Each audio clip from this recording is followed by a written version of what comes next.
பிதா சுதன் பரிசுத்த ஆவியின் பெயராலே ஆமென்.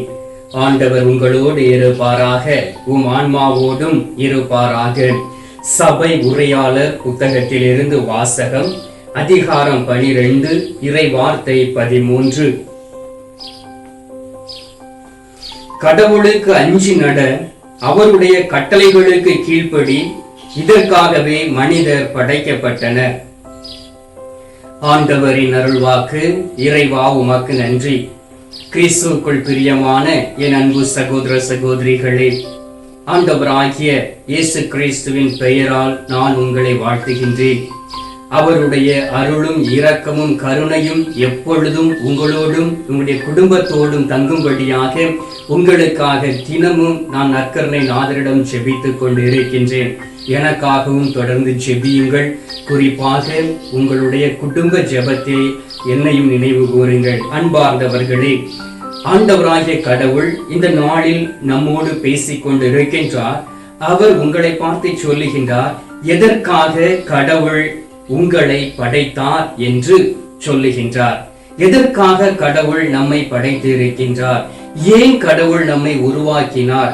எதற்காக நாம் இந்த உலகத்தில் வாழ்ந்து கொண்டு இருக்கின்றோம் என்பதை ஒவ்வொரு நாளும் சுய ஆய்வு செய்து நம்மை தயாரித்து ஆண்டவருடைய சமூகத்தில் இருந்து கேட்கக்கூடிய வேளையிலே நீங்கள் அதை புரிந்து கொள்ளக்கூடிய ஞானத்தின் ஆற்றலை ஆண்டவர் உங்களுக்கு தருவார். பாருங்கள், அழகாக சபை உரையாளர் சொல்லுகின்றார், கடவுளுக்கு அஞ்சி நடக்க வேண்டும், அவருடைய கட்டளைகளுக்கு கீழ்ப்படிய வேண்டும். இந்த இரண்டையும் செய்வதற்காகவே ஆண்டவர் நம்மை படைத்திருக்கின்றார். பாருங்கள் அன்பார்ந்தவர்களே, தொடக்க காலத்தில் ஆண்டவர் ஆதாமை உருவாக்கினார். அப்பொழுது ஆதாமோடு அவர் பேசிக் கொண்டிருக்கின்றார். ஆதாம் தனிமையில் இருக்கின்றார்.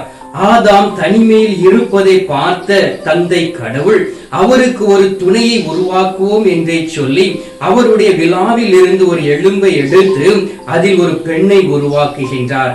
அந்த பெண்ணுக்கு ஏவாள் என்று அவர் பெயரிடுகின்றார். அன்பார்ந்தவர்களே, இரண்டு பேரும் மகிழ்ச்சியோடும் சந்தோஷத்தோடும் அந்த ஏதேன் தோட்டத்தில் வாழ்ந்து கொண்டு இருக்கின்றார்கள். அதை பார்த்த தந்தை கடவுள் மிகவும் மகிழ்ச்சி கொண்டார். எனவே எல்லாவற்றையும் அவருடைய கரங்களில் கொடுத்தார். தினமும் மாலை வேளையிலே அந்த கருக்கள் நேரத்திலே இளம் காற்று போல் ஆண்டவர் அவரோடு பேசிக் கொண்டு இருந்தார். அவர்களும் ஆண்டவரோடு உறவாடி கொண்டு இருந்தார்கள். அப்பொழுதுதான் அந்த நேரத்தில் சாத்தான் சூழ்ச்சி செய்து அவருடைய குடும்பத்தை பிரிக்கின்றான். ஆம் அன்பார்ந்தவர்களே, குடும்பத்தில் பிளவினை கொண்டு வருவது சாத்தானுடைய செயல். ஆதி பெற்றோருடைய குடும்பத்தில் பிளவை கொண்டு வர சித்தமாய் இருந்தான். அப்படி என்றால் கடவுளுக்கும் மனிதருக்கும் இடையே ஒரு பிளவை அவர் உருவாக்கினார். அந்த இடத்தில் தான் நம் ஆண்டவராகிய இயேசு கிறிஸ்து நமக்காக இந்த உலகத்திற்கு வந்து அந்த பிளவை சரிசமமாக மாற்றி இன்றும் தந்தையோடு நாம் உறவாடக்கூடிய ஆற்றலையும் பலத்தையும் கொடுத்திருக்கின்றார். எனவே முதலில் நாம் என்ன செய்ய வேண்டும் தெரியுமா? கடவுளுக்கு அஞ்சி நடக்க வேண்டும். அப்படி என்றால் கடவுளுடைய வார்த்தைகளுக்கு கீழ்ப்படிந்து அவர் கற்றுக் கொடுத்தவற்றை நாம் கேட்டு புரிந்து கொண்டு ஆண்டவராகிய கடவுள் தன்னுடைய ஆத்மாவை அழித்து விடுவார் என்கின்ற ஒரு எண்ணமும் ஏக்கமும் நமக்குள் இருக்குமே என்றால் ஆண்டவருக்கு பயப்பட முடியும். அன்பார்ந்தவர்களே, ஒரு மனிதன் தவறு செய்கிறான் என்றால் முதலில் அவன் தவறு செய்யக்கூடிய வேளையிலே அந்த தூய ஆவியானவர் ஒவ்வொரு மனிதருக்குள்ளும் இருந்து செயலாற்றுவார். அவர் அவளுக்கு சொல்லிக் கொடுப்பார், இது தவறு என்று சொல்லி. அந்த நேரத்திலே அந்த சகோதரனுக்கோ சகோதரிக்கோ மனதில் ஒரு பயம் இருக்கும். ஆனால் திரும்ப திரும்ப அந்த தவற்றை செய்யக்கூடிய வேளையிலே முழுவதுமாக அந்த கடவுளுடைய பயம் அவனை விட்டு விலகி போய்விடும். எனவேதான் இந்த நாட்களில் இந்த உலகத்தில் நாம் பார்க்கின்றோம், எதற்காக நான் இந்த உலகத்தில் வாழ்ந்து கொண்டு இருக்கின்றேன், ஏன் நான் தொடர்ந்த உலகத்தில் இருக்க வேண்டும் என்று சொல்லி தற்கொலை செய்து கொண்டு இருக்கக்கூடிய அநேக இளைஞர்களும் இளம் பெண்களும் உண்டு. திருமணமானவர்கள் கூட தற்கொலை செய்கிறார்கள். ஏனென்றால் அவர்கள் கடவுளுடைய விருப்பத்தை நிறைவேற்ற அவர்கள் சித்தம் இல்லாதபடி வாழ்ந்து கொண்டு இருக்கிறபடியினால், ஆண்டவர் கொடுத்த வாழ்க்கையை அவர்கள் துளைத்து விட்டபடியினால், அவர்கள் சாத்தானுக்கு இடம் கொடுத்து ஆண்டவருடைய மகிமை இழந்தபடியினால் அவர்கள் கடவுளுடைய படைப்பை உணர்ந்து கொள்ள முடியவில்லை. எனவே முதலில் கடவுளுக்கு அஞ்சி நடக்கக்கூடிய வேளையிலே ஆண்டவர் எல்லாவித ஆற்றலையும் நமக்கு கொடுப்பார். எப்படி கொடுப்பார் தெரியுமா? சாலமோனின் ஞானம் 9வது அதிகாரம் 2 to 3 உள்ள இறை வார்த்தைகளை வாசித்து பாருங்கள். அழகாக சொல்லப்பட்டு இருக்கின்றது. நீர் உண்டாக்கிய படைப்புகளின் மேல் ஆட்சி செலுத்தவும், தூய்மையோடும் நீதியோடும் உலகை ஆளவும், நேர்மையான உள்ளத்தோடு தீர்ப்பு வழங்கவும் உமது ஞானத்தால் மானிடரை உருவாக்கினீர். பாருங்கள், எதற்காக உங்களை இருக்கின்றார் கடவுள் தெரியுமாம்? அவர் படைத்த படைப்புகள் எல்லாவற்றையும் நமக்கு அடிப்பணிய வைத்த கடவுள் அதன் மீது ஆட்சி செலுத்தவும், அதன் மீது அதிகாரம் கொண்டு, அதை நம்மோடு கூட இருக்கக்கூடிய அந்த வேளையிலே இயற்கை வளங்களை நாம் வைத்துக் கொண்டு அதன் மூலம் கடவுளை மகிமைப்படுத்த வேண்டும். முழுவதுமாய் அதை நாம் எடுத்துக்கொண்டு மற்றவர்களை துன்புறுத்த கூடாது. ஆண்டவர் எல்லாவற்றிற்கும் அதை கொடுத்திருக்கின்றார். எனவே அதை கொண்டு கடவுளை நாம் மாற்றிப்படுத்த வேண்டும். இல்லை என்றால் யாராக இருந்தாலும் சரி, ஆண்டவர் அவர்களை தூக்கி எறிந்து விடுவார். இரண்டாவதாக, தூய்மையோடு இருக்க வேண்டும். ஆண்டவருக்கு நீங்கள் பலி செலுத்த வரக்கூடிய வேளையில், ஆண்டவரை தேடி வரக்கூடிய வேளையில் தூய்மையான உள்ளம் உங்களுக்குள் இருக்க வேண்டும். நீங்கள் நீதியோடும் உண்மையோடும் ஆண்டவர் சமூகத்திற்கு வந்து நீங்கள் பேசி அதன் மூலம் மக்களை வழிநடத்த வேண்டும். அப்பொழுதுதான் ஆண்டவர் உங்களோடு கூட இருந்து செயலாற்றுவார். இரண்டாவதாக, நாம் என்ன செய்ய வேண்டும் தெரியுமா? கடவுளுடைய கட்டளைகளுக்கு கீழ்ப்படிய வேண்டும். கடவுளுடைய கட்டளைகளுக்கு கீழ்ப்படிவது என்றால் என்ன தெரியுமா? ஒருவேளை நீங்கள் பள்ளிக்கூடத்தில் படித்துக் கொண்டு இருக்கலாம், நீங்கள் ஒரு அதிகாரியாய் இருக்கலாம், அல்லது சாதாரண தொழில் செய்து கொண்டு இருக்கலாம். உங்களுக்கு என்று ஒரு சட்ட திட்டங்கள் இருக்கும்.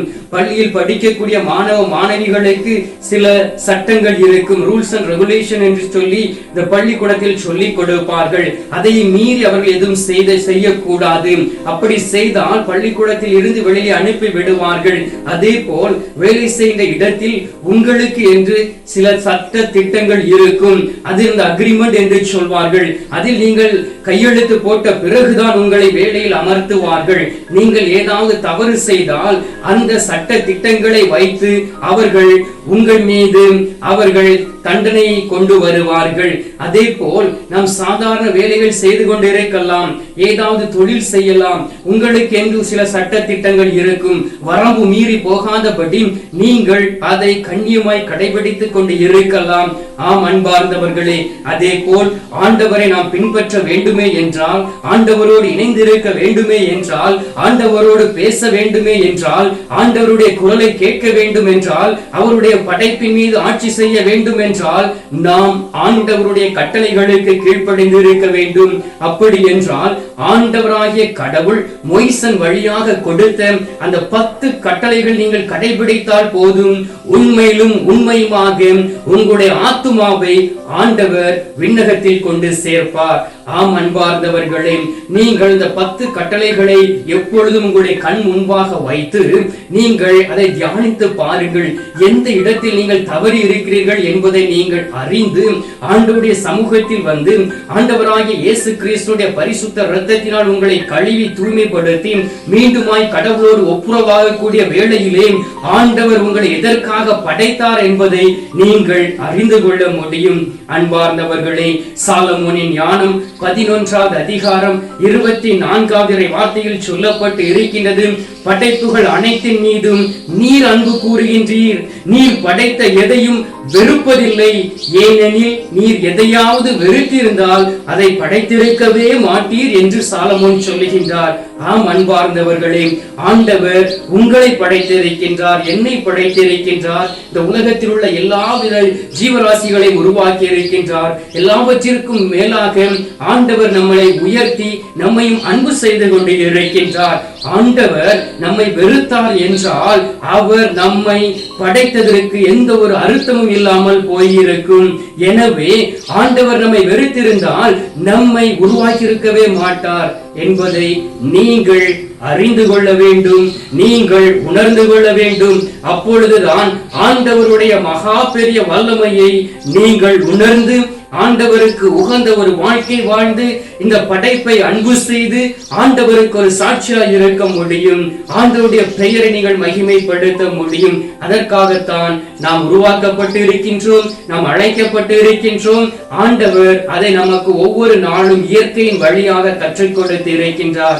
இன்னும் நாம் அதை அறியாதபடி இந்த உலகத்தில் வாழ்ந்து கொண்டு இருக்கிறபடியினால் கொள்ளை நோய்களும் இயற்கை சீற்றங்களும் அநேக தொந்தரவுகளும் பிரச்சனைகளும் இந்த உலகத்தில் வந்து கொண்டு இருக்கின்றன. எனவே நாம் இயற்கையை நேசிப்போம், அதற்கு மேலாக நம்மை படைத்த கடவுள் மகிமைப்படும்படியாக வாழ்ந்து காட்டுவோம். ஆண்டவருடைய வல்லமையும் இரக்கமும் உங்களோடு கூட இருக்கும்.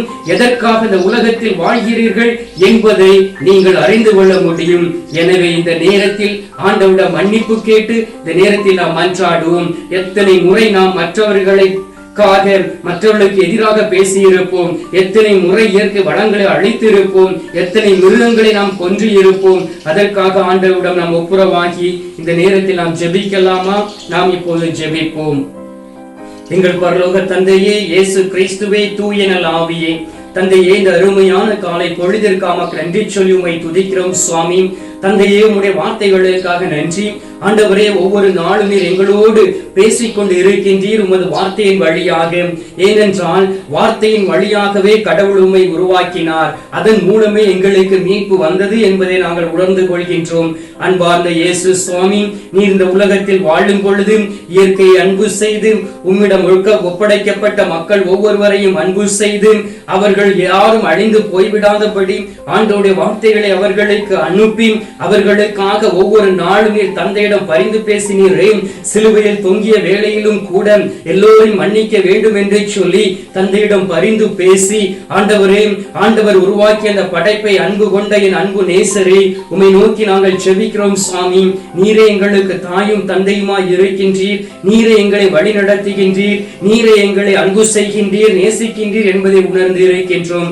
அன்பார்ந்த இயேசு சுவாமி, அநேக முறை உமக்கு எதிராய் நாங்கள் செயல்பட்டு இருக்கின்றோம். கடவுளுடைய சாயலாய் படைக்கப்பட்ட மனிதர்களுக்கு எதிராய் செயல்பட்டு இருக்கின்றோம்.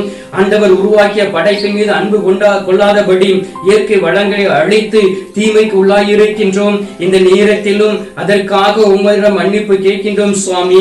ஆண்டவரே, உமது பரிசுத்த இரத்தத்தினால் எங்களை தூய்மைப்படுத்தி இன்னும் வரக்கூடிய நாட்களில் எல்லோரும் இயற்கையை அன்பு செய்தும் உம்மோடு ஒன்றித்து இருந்தும் நீர் இந்த உலகத்தை நேசித்தது போல் ஒவ்வொருவரும் இந்த உலகத்தை நேசித்து நடக்கக்கூடிய பலத்தையும் ஆற்றலையும் கொடுக்கும்படியாக செபிக்கிறேன். ஆண்டவரே, சோர்ந்து போய் குடும்பத்தில் இருக்கக்கூடிய பிள்ளைகளை ஒப்புக் கொடுக்கின்றேன். ஆண்டவரே, சோர்வின் ஆற்றலை எடுத்து மாற்றுவீராக. உமது வல்லமையான பலன் கடந்து வரும்படியாக செபிக்கின்றேன். பாவ மன்னிப்பு நிச்சயத்தை கொடுப்பீராக. ஆண்டவரே, எந்த ஒரு பிள்ளைகளையும் தண்டித்து விடாதபடி அவர்கள் மனம் திரும்ப ஒவ்வொரு நாளும் வாழ்நாளை நீட்டி கொடுத்திருப்பதற்காக நன்றி சொல்லி உம்மை துதிக்கின்றோம். ஆண்டவரே, எல்லோரும் மனம் மாறுவார்களாக. திருச்சபை பணியாற்றக்கூடிய ஒவ்வொருவரும் மனம் மாறி ஆண்டவரே உம்மை ஏற்றுக்கொண்டு வல்லமையோடு நீர் விட்டு சென்ற பணியை தொடர்ந்து செய்யும்படியாக உம்மை நோக்கி செபிக்கிறோம். ஆண்டவரே, உமது கிருபையும் இரக்கம் கடந்து வரட்டும். உமக்கு எதிராய் செயல்படக்கூடிய ஒவ்வொருவரையும் ஒப்புக் கொடுக்கின்றோம். அவர்களை ஆசீர்வதியும். அவர்கள் எது என்று தெரியாதபடி உமக்கு எதிராய் செயல்படுகிறார்கள், கிறிஸ்தவர்களுக்கு எதிராய் செயல்படுகிறார்கள்.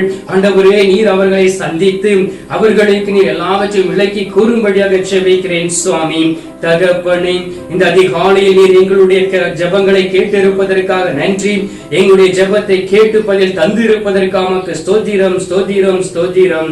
மீட்பரும் இரட்சகருமான இயேசுவின் திருக்கரத்தில் ஒப்புக் கொடுத்து எங்கள் தாய் கன்னி மரியாள் வழியாக ஜெபிக்கின்றோம். எங்கள் நல்ல தந்தையே, ஆமென். அருள் நிறைந்த மரியே, வாழ்க, கர்த்தர் உடனே பெண்களுக்குள் ஆசீர்வதிக்கப்பட்டவள் நீரே. உம்முடைய திருவயிற்றின் கனியாகிய இயேசுவும் ஆசீர்வதிக்கப்பட்டவரே.